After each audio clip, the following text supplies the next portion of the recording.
कश्मीर में वैलिड आधार कार्ड लेकर आने वाले विदेशी आतंकवादियों ने सिक्योरिटी फोर्सेज के लिए एक बड़ी चुनौती पेश की है। भारतीय सेना के श्रीनगर स्थित 15 कोर के general officer commanding lieutenant general DP Pandey ने सोमवार को कहा कि ऐसे में जब वे अपने आइडेंटिफिकेशन डॉक्यूमेंट्स दिखाते हैं तो नियमित जांच, मुठभेड़ या सर्च ऑपरेशन के दौरान व्यक्तियों की पहचान का पता लगाना बेहद मुश्किल हो जाता है।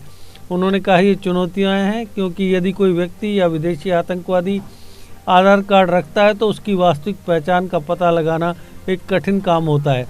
साथ ही जब कोई मुठभेड़ होती है और अगर कोई व्यक्ति वैलिड आधार कार्ड के साथ मुठभेड़ के दौरान बाहर आता है तो यह एक कठिन चुनौती हो जाता है, लेकिन धीरे धीरे हम इस समस्या से निजात पा लेंगे। एक समारोह से इतर मीडिया से बात करते हुए उन्होंने कहा कि दुनिया के अन्य हिस्सों में इस्तेमाल किए गए कुछ विदेशी हथियार कश्मीर से बरामद किए गए हैं, लेकिन इनकी तादाद ज़्यादा नहीं है और सेना ने इस चुनौती का मुकाबला करने के लिए इंगेजमेंट के नियमों को बदल दिया है। सीनियर आर्मी अफसर ने कहा कि कश्मीर में आतंकवादी गतिविधियों को अंजाम देने के लिए विदेशी आतंकवादियों को अपने ठिकानों से बाहर निकलने को मजबूर होना पड़ रहा है क्योंकि घाटी में लोकल मिलिटेंट्स की तादाद में काफ़ी कमी आई है। लेफ्टिनेंट जनरल पांडे ने यहाँ मीडिया से कहा, ये विदेशी आतंकवादी उनमें से अधिकतर चुप थे। शुरुआत में वे स्थानीय युवाओं को आतंकवादी गतिविधियों और आतंकवाद का चेहरा बना रहे थे। जैसे जैसे लोकल मिलिटेंट्स की तादाद कम होने लगी, विदेशी आतंकवादी अब धीरे धीरे मुठभेड़ों के लिए सामने आ रहे हैं।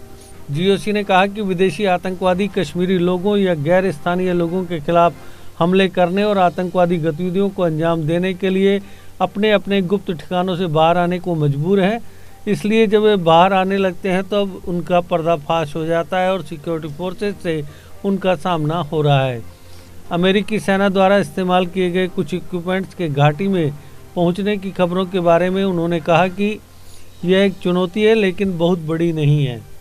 एलओसी पर आतंकवादियों की घुसपैठ की कोशिशों का जिक्र करते हुए लेफ्टिनेंट जनरल पांडे ने कहा कि इस साल अब तक ऐसा केवल एक ही प्रयास हुआ है। उन्होंने कहा केवल एक प्रयास जो सीमा पार से घुसपैठ करने के लिए किया गया था उसे नाकाम कर दिया गया था और तब से कोई बड़ा प्रयास नहीं हुआ है। टो लेने के कुछ हद तक प्रयास हुए हैं लेकिन घुसपैठ रोधी ग्रिड के कारण वे इस तरफ नहीं आ पाए हैं।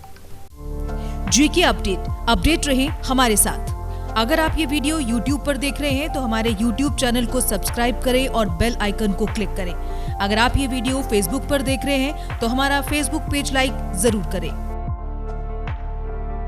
For advertisement, please contact 705-109-1811.